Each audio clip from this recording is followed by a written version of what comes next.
ఇది కదా ఆఫర్ అంటే ఇప్పుడు ఎంత కొంటే అంత ఫ్రీ విఆర్ఆ fine silver jewellery Jubilee Hills check post Hyderabad. నమస్కారం, వెల్కమ్ టు సుమన్ టీవీ. నేను గీతాంజలి. మార్చి 29వ తారీఖున అమావాస్య, అలాగే ఆ రోజు సూర్యగ్రహణం ఉందంటున్నారు. అలాగే షష్టగ్రహ కూటమి. ఈ ప్రభావం అసలు ఎలా ఉండబోతోంది, ఎవరెవరు ఎలాంటి జాగ్రత్తలు తీసుకోవాలో తెలుసుకుందాం. వివరించేందుకు ప్రస్తుతం మనతో పాటు ఉన్నారు శివరుద్ర సాధు గురువు గారు. వారితో మాట్లాడదాం. నమస్కారం గురువు గారు. నమస్కారం అమ్మా, చెప్తల్లి. 29వ తారీఖు మార్చి అమావాస్య గురుగారు, పాల్గొన్న అమావాస్య. అలాగే ఆ రోజు షష్టగ్రహ కూటమి ఉందని చెప్తున్నారు. చాలా మంది భయపడేది అదే. ప్రభావాలు చాలా తీవ్రంగా ఉండబోతున్నాయి. మానవ మాతృలుగా మనకు కావచ్చు, మొత్తం ఈ భూమండలం పైన కూడా ఎఫెక్ట్ ఎక్కువ ఉంటుంది అని అంటున్నారు. అసలు ఏంటంటే నిజంగా అంత భయపడాలా ఆ రోజున? షష్టగ్రహం అంటే 6 అంటే మనం ఎలా చెప్పుకోవచ్చు అంటమ్మా, మనం ఫస్ట్ నెగిటివ్ లోకి వద్దాం. అసలు గ్రహణాలు ఎందుకు కలుస్తాయి, ఒక్కొక్క గ్రహం ఒకలాగా వెళ్తూ ఉంటుంది. మొన్న 3-4 నెలల క్రితం ఏమో 5 గ్రహాలు కలిసాయి, పంచ. అవును. తర్వాత ఇప్పుడు అష్ట అంటున్నారు. ఇప్పుడు షష్ట అన్నాడు దాని ఏంటంటే మా విషయము, అసలు ఈ గ్రహాలు ఏం చేస్తాయి ఆ సమయాన్ని తెలవాలి చాలా మందికి. ఇప్పుడు సూర్యుడు చంద్రుడు మేము వివరించాం గతంలో, అసలు ఏం జరుగుతుంది పౌర్ణమికి అమావాస్యకి, గ్రహణం అంటే ఎందుకు ఫ్రీజ్ అవుతాడు ఆ సమయానికి. ఈసారి నెగిటివ్ అనేది ఎందుకు మాట్లాడుతున్నారంటమ్మా, ఇది ముఖ్యంగా అబ్నార్మల్ మైండ్ సెట్ ఉన్న వాళ్ళకి ప్రమాదం. ఇది అబ్నార్మల్ మైండ్ సెట్ అని అంటే ఎలా చెప్పొచ్చు అంటమ్మా, కొంచెం మంది ఇమ్మెచ్యూర్గా పుడతారు పిల్లలు. కొంచెం వయసు పెద్దగా ఉన్నా కూడా పిల్లలు చిన్న పిల్లల్లాగే ఉంటారు, ఎదుగుదల అలాగే ఉంటుంది. 5 సంవత్సరాలు 6 సంవత్సరాల లాగానే బ్రెయిన్ అక్కడికే స్ట్రక్ అయిపోతుంది. ముఖ్యంగా ఇందులో బాల్యంతలు గర్భవతులే జాగ్రత్త పడాలి. ఈ ముగ్గురే. ఇంకా ఇప్పుడు ఈ ముగ్గురు శరీరాలే బలహీనత. మీరు గమనించారు, ఒకటి బాల్యంత శరీరం బలహీనత, గర్భవతి బలహీనత, తర్వాత ఈ మెదడు ఎక్కువ శాతంగా పూర్తిగా ఎదగని పిల్లలకి బలహీనత. ఈ ముగ్గురి గురించే ఎందుకు ఉన్నది అని అంటే అమ్మా, ఆ రోజు ఎక్కువ శాతంగా రేడియేషన్ వస్తుంది. ఒక గ్రహణానికి అంత రేడియేషన్ ఉంటే 6 గ్రహాలు కలిసినప్పుడు ఎంత రేడియేషన్ వస్తుంది? అసలు ఏం జరుగుతుంది, 6 గ్రహాలు ఎలా జరుగుతాయని అంటే అమ్మా, చూడండి, ఇప్పుడు చంద్రుడు సూర్యుడు ఇలా ఉన్నారు అనుకో తల్లి, ఇటువైపు నుంచి అంటే ఇటు 3 ఇటు 2 వచ్చినప్పుడు ఈ గ్రహణాలన్నమ్మా ఇలా ఫ్రీజ్ అయి ఉంటాయి. 6 ఫ్రీజ్ అయి ఉంటాయి. 1-2 ఒక ఎనర్జీ, ఇటు చుట్టుపక్కల ఉన్నాయి వచ్చేసి వీటిని ఇవ్వాల్సిన పాజిటివ్ ఎనర్జీని ఇవ్వకుండా ఆపేసాయి అనుకోండి. వీటి యొక్క ముఖ్యమైన లక్షణం ఏంటి, ఇక్కడికి వచ్చేసి వెలుగు ఇవ్వాలి, ఇక్కడికి వచ్చేసి మనకు కొంచెం వాతావరణం అంతా 12 గంటలు చూపించాలి కదా, వెన్నెల లాంటిది.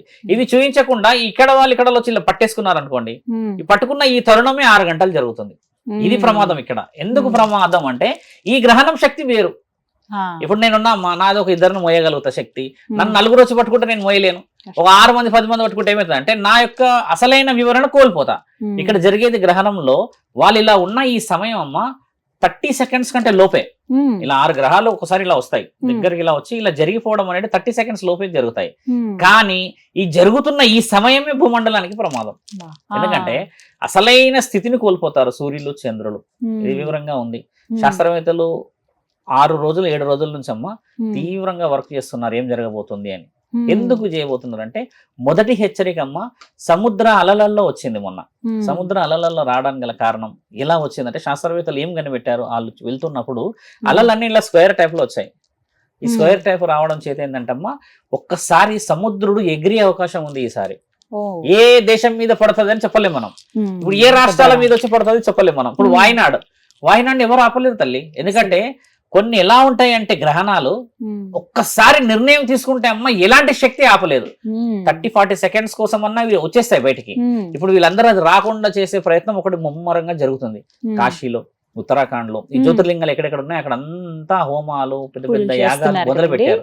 ఎందుకు చేస్తున్నారు అంత ప్రమాదం అని అంటే, హెచ్చరిక పంచభూతాల్లో మొదటి స్థానంలో ఉన్న నీరు ఇచ్చేసింది జరగబోతుంది ప్రమాదం అని. అంటే దాన్ని కనిపెట్టేసి వీడియో రికార్డు కూడా చేశారు. చాలా వీడియో రికార్డు వైరల్ కూడా అయింది. అది అలా ఎందుకు సర్కిల్ గా స్క్వేర్ గా వస్తుంది అని కనిపెట్టారు కదా. ఈ హెచ్చరిక ఏంటంటే మానవుల శరీరాల మీదకి వస్తే ఇబ్బంది అనేది ముఖ్య ఉద్దేశం. ఇప్పుడు ఎక్కడో హోమాలు చేస్తే అవుతుందా స్వామి, చాలా మంది చెప్పాల్సింది. ఎక్కడో ఏమో చేస్తే మనకి లాభం జరుగుతుంది అంటే అమ్మ, ఎక్కడో చేసిన దానికి సడన్ గా యాక్సిడెంట్ అయ్యి చనిపోయిన వాళ్ళు 100 మంది ఉన్నారు. పెద్ద యాక్సిడెంట్లు అయ్యి కూడా బతికిన వాళ్ళు ఉన్నారు కదా. ఈ బతుకు బయటపడ్డ వాళ్ళందరూ వాళ్ళు చేసే పూజల యొక్క ఫలితమే. ఇదే లోక కళ్యాణం. నీ రాతలో చావు రాసి ఉన్నదంటే ఖచ్చితంగా చావాల్సిందే. కానీ కొంతమంది మరణం దాకా కూడా పోయి వెనక్కి వస్తారు కదా, అక్కడ చేసిన వాళ్ళదే పుణ్యం. ఇది ఈ పుణ్యం వివరణ. చాలా మంది అడుగుతున్నారు ఈ మధ్య అలా ఉంటుంది ఆ హోమం గురించి అని మొన్న ఒక అబ్బాయి పిలిచి ఇంటర్వ్యూ అడిగితే వాస్తవమే మరి నువ్వు అన్నట్టుగా ఉండదు, కానీ పరమాత్ముడికి తెలుసు కదా ఎవరిని ఎలా బతికించాలి. పుణ్యం అనేది కొంచెం యాడ్ కావాలి. యమధర్మరాజు కూడా వెయిట్ చేస్తాడు, నీకోసం ఎవరైనా ఎదురు చూస్తున్న వాళ్ళు ఉంటేనే వదలగలుగుతానన్నాడు. ఈ గ్రహణంలో ముఖ్యంగా నేను చెప్పింది కూడా ఏంటంటే ముగ్గురు ఇప్పుడు బాల్యంతలు అన్న విషయం ఏంటంటే వాళ్ళ శరీరం పచ్చిది, మళ్ళీ తర్వాత గర్భవతులు అంటే వాళ్ళు బిడ్డతో ఉంటారు కాబట్టి ఈమె శూన్యం. తర్వాత ఈ ఇమ్మెచ్యూర్ గా ఉన్న వాళ్ళు బయటికి రాకూడదు, ముఖ్యంగా ఆ రోజంతా అసలు బయటికే రాకూడదు. ఎందుకు రాకూడదు వివరంగా బయటికి అంటే, ఒక మామూలు సూర్యగ్రహణము లేకపోతే మామూలుగా పౌర్ణమి అమావాస్య రోజు అయితేనే మనం బయటికి వెళ్ళకూడదు అని అంటాం. అలాంటిది 6 శక్తులు కలుస్తున్నాయి ఒక దగ్గర, ఆ గ్రహణ కూటమి బలంగా ఉంది. దాని వల్ల ఎవరికి ఎఫెక్ట్ అయ్యిందంటే ఆల్రెడీ మనం కొంచెం వీక్ ఉన్న వాళ్ళకి ఎఫెక్ట్ అవుతుంది. కొంతమంది ఉన్నారు ఖచ్చితంగా వ్యాపారం చేసే వాళ్ళు, ఉద్యోగం చేసే వాళ్ళు, వాళ్ళకి ఎఫెక్ట్ ఏం కాదు, కొంచెంలో కొంచెం అవుతుంది. 6 గ్రహాలు కలిసడం అమ్మ మైక్రో లెవెల్ వెళ్తుంది. ఆ ఏదైతే పట్టుకాలం ఉంటుందమ్మా, ఆ పట్టుకాలం అనేది 6 గంటలు ఉంది. ఇప్పుడు 6 అవర్స్ లాంగ్ జర్నీ ఈసారి. అలా వెళ్ళిపోవడం అనేది ఇక్కడ క్షుద్ర పూజలు చేసే వాళ్ళు యాక్టివ్ ఉంటారు. ఇప్పుడు నేను జాగ్రత్త చెప్పింది కూడా దానికోసం. ప్రకృతి ఎప్పుడు మన వాళ్ళకి శరీరాలకి ప్రమాదం చేయదు తల్లి, బాగా గుర్తుపెట్టుకోండి. చేసేదంతా క్షుద్ర పూజలు చేసే మహానీయులు ఉన్నారు, మహానుభావులు. బొట్లు పెట్టుకొని అన్ని పెట్టుకొని కూర్చుంటారు మంచిగా ఆ రోజు. ఎందుకంటే వాళ్ళకు కూడా శక్తులు వచ్చే రోజు కదా, వాళ్ళు కూడా శక్తులు సంపాదించి అమాయకులను చంపాలి కదా. అమాయకుల శక్తులు వస్తే ఆత్మలు వచ్చి వీళ్ళ శరీరంలో చేరితే ఎక్కడ లేని శక్తి వస్తుందని చెప్పేసి ఒక ఊహలో కూర్చొని వీళ్ళు చేసే క్షుద్ర పూజలకి బలం ఆ రోజు. కానీ మనం గమనించాల్సిన విషయం ఏంటంటమ్మా, ఎంత క్షుద్ర పూజ చేసినా, ఎంత అధర్మమైన పూజ ఫలితం చేసినా ఆ రోజు ముఖ్యంగా అమ్మ అన్ని గుడులు మూసేస్తారు. గ్రహణం అంటేనే గుడులను మూసేస్తారు కదా. గుడులు మూయని ఒకే ఒక్క మహావీరుడు ముక్కంటి. ముక్కంటికి అభిషేకం చేసిన వాళ్ళకి 7 జన్మల పుణ్యం ఆ రోజు. ఆ రోజు ఖచ్చితంగా చేయాలి. నేను గతంలో కూడా వీడియో చెప్పా, తండ్రికి ఆ రోజు అభిషేకం చేసిన వాళ్ళు ఖచ్చితంగా పుణ్యం వైపు ఉంటారమ్మా. చాలా మంది ఏంటంటే భయపడి అసలు ఇంట్లో నుంచి వెళ్ళనే వెళ్ళరు. అదేదో మొత్తం ప్రపంచం మునిగిపోతున్నట్టు అంతా వీధంతా సైలెంట్ అయిపోతుంది. ఆ రోజు అభిషేకం చేయవచ్చు కదా. పురోహితులు కూడా చెప్పట్లేరు ఈ రోజుల్లో, భయపడిపోతున్నారు కదా. కానీ ఒక పురోహితులు ఎందుకు ధైర్యం చేయరమ్మా, నేను అదే అడుగుతాను. ధైర్యం చేసి ఒక అగ్నిహోత్రం పెట్టి, శివుడికి అయితే అలా ఉండదు, తండ్రి ఉన్నాడని చెప్తే ఎందరికో పాజిటివ్ రాదా అమ్మా. ఇక్కడ దయ్యాలు అనేసి గ్రహణం అనేది దయ్యాల రోజు అయిపోయింది అందరికి. ఈ భయం పోవాలి. అలా పోవడం అనేది ముఖ్యంగా. తర్వాత 6 గ్రహాలు కలిసిన తర్వాత అమ్మ నెక్స్ట్ మళ్ళీ కొన్ని రోజుల తర్వాత 7 గ్రహాలు, తర్వాత 8, 9 కూడా రానున్నది. ఇప్పుడు మనం అన్ని చూడాలి, ఒకటి కొన్ని సంవత్సరాల తర్వాత కలుస్తుంటాయి అనమాట అవి. ఈ 6 గ్రహాలు అది అయిపోయిన తర్వాత 7, 8 అది వివరణ. కానీ 6 గ్రహాల కలయిక రోజమ్మ మనం ఇంట్లో అఖండ జ్యోతి పెట్టుకోవడం శుభ ఫలితం. అఖండ జ్యోతి అనేది మీకు తెలిసిందే కదమ్మా, వివరణ. యావత్ ప్రపంచంలో అమ్మ మన దగ్గర సాంప్రదాయం ధర్మాన్ని కాపాడిన వాళ్ళందరూ పూజిస్తారు. గ్రహణం రోజు నెగిటివ్ మాట్లాడుకునే గురువులు 100 మంది ఉన్నారు కదమ్మా. అదే పాజిటివ్ మాట్లాడే గురువులు కూడా 100 మంది ఉన్నారు. పాజిటివ్ ఉన్నది కదా మన దగ్గర, వే లేకుంటే అయితే లేదు కదమ్మా. గ్రహణాలకు అధిపతి పరమశివుడు, ఇటు 7 లోకాలకు అధిపతి పరమశివుడు. మరి ఆయనను బందీ చేయని వాళ్ళు లేనప్పుడు ఆయనను పూజించడంలో తప్పు లేదు కదా. ఇక్కడ సముద్రుడు ఎగిసిపడుతున్నాడు ఈసారి. ఈసారి ప్రమాదం అంట జలేంద్రుడి ద్వారా ఉంది. జలేంద్రుడి గురించి మన దగ్గర 3 కాగితాలు రాసి ఉంది తెలుసా. శివపురాణంలో జలేంద్రుడు శివుడి కొడుకు. జలేంద్రుడు అంటే శివుడికి గంగామాతకి పుట్టినవాడు జలేంద్రుడు. ఆయన ఇంత ముందుకు ఒకసారి భూమండలం అంతా ముంచిండు, ఒకసారి ముంచినది మనకి రాసి ఉంది కూడా. ఈసారి ఆయన ఎగిసిపడే అవకాశాలు ఎక్కువ శాతంగా ఉన్నాయనే ఇవన్నీ జలేంద్రుడు ఇస్తున్న హెచ్చరికలు. ఇవి గంగామాత ఇస్తున్న హెచ్చరికలు కాదు. జలేంద్రుడు ఏంటంటమ్మా, ఇప్పుడు సముద్ర గర్భం ఒక్కసారి ఎగిసిపడ్డది అనుకోండి, దానికి దగ్గరున్న రాష్ట్రాల మీద ఎఫెక్ట్ పడవచ్చు. గతంలో జరిగింది కదా. ఇప్పుడు కేరళ రాష్ట్రంలో ఊహించారమ్మా, ఎక్కడి నుంచి వచ్చింది కదా. ఈసారి నీటి నుంచి గండం ఉన్నదని హెచ్చరిక. కానీ అలా జరగదు అని చెప్పేసి ఒక ధైర్యం చెప్పుకుంటూ వస్తున్నారు. నా నుంచి అంటే నా వీడియోస్ చాలా మంది చూస్తారమ్మా, కాబట్టి చెప్పడం ఒక విషయం ఏంటంటే, కొంచెం బాలెంతలు, గర్భవతులు, కొంచెం మైండ్ కొద్దిగా ఎదగలేని పిల్లల్ని తల్లిదండ్రులు మ్యాక్స్ 24 గంటలు బయటికి పంపించకపోవడం శుభసూచకం. కొందరికి గురువులు ఏం చేస్తారంటమ్మా, కొన్ని శక్తులు ఇస్తారు, ముడుపులు, కొన్ని కొబ్బరికాయలు కట్టి హోమం చేసిన ఇవన్నీ ఇస్తారు కదా. వీటన్నిటిని యాక్టివేట్ చేసుకోవాలి ఆ రోజు. ఎందుకు ఎలా యాక్టివేట్ చేసుకోవాలి గురువు, ఒకసారి కట్టి పెట్టినాక పోతే అంటారు కదా. దాన్ని యాక్టివ్ చేయడానికమ్మా మనం ఇచ్చే హారతి, మనం పెట్టే ఎక్కడైతే మనం ధూప్ స్టిక్స్ ఉంటాయి ఇవన్నీ పెడతాం కదా, ఇవన్నీ పెట్టి దానికి హారతి ఇవ్వడం కూడా గురువు ఇచ్చిన ముడుపుకి బలం రావడం. చాలా మంది చేయరు. ఒకసారి అలా పెట్టేసేసిన వంటిగా దాన్ని పట్టించుకోరు, దుమ్ము ధూళి ఉంటది, 6 నెలలకు తీసి పడేస్తారు. అంతే. మనం తీసి పడాల్సిన ఒకే ఒక్క పండు అమ్మ, మీరు పెడతారు కదా గుమ్మడి పండు అని, బూడిద గుమ్మడికాయ ఉంటుంది కదా, గది మాత్రమే తీసేసేయాలి. ఈ కొబ్బరికాయలకి ఏంటంటే అమ్మ దాన్ని నీట్ చేసుకుని నువ్వు ఎంత హారతి పెడతావో, ఎంత పూజ చేస్తావో వస్తూ పోతూ ఉంటే, కొంతమంది ఏంటంటే ధర్మరక్షణకు చక్రం ఇస్తారు, ఒకటి ఇలా పెట్టుకుంటారు పటాలు, అవన్నీ ఇవ్వడానికి గల కారణం ఏంటంటే నువ్వు పూజించింది మరి అది ఎలా రీఛార్జ్ కావాలమ్మా, కొంచెం ఆలోచించాలి. ఇది చెప్తూ ఉన్నా కూడా మన వాళ్ళు పాటించారు, ఎందుకంటే అది కట్టడం కొంచెం హైట్ లో కట్టేస్తారు, దాన్ని ఆలోచన పూజించుకోవాలి. ఎందుకు పూజించుకోవాలి తెలుసా అమ్మ? మళ్ళీ అదొక విషయం మనల్ని అడుగుతారు, ఎందుకు స్వామి అంటారు. దేవతలు కట్టలేస్తారు కదా, దేవతలకు కట్టలేసినంతా దేవతలకి ఈ గుడిలు గోపురాలన్నీ మూసేస్తారు కదా, ఏదైతే గురుబలం మంత్రం ఉంటుందమ్మా, ఆ మంత్రంలో శక్తి వచ్చే అవకాశం ఉంటది. ఎలా వస్తుంది అవకాశం అని అంటే, ఒక గురువు ఎలా కడతాడో తెలుసా అమ్మ?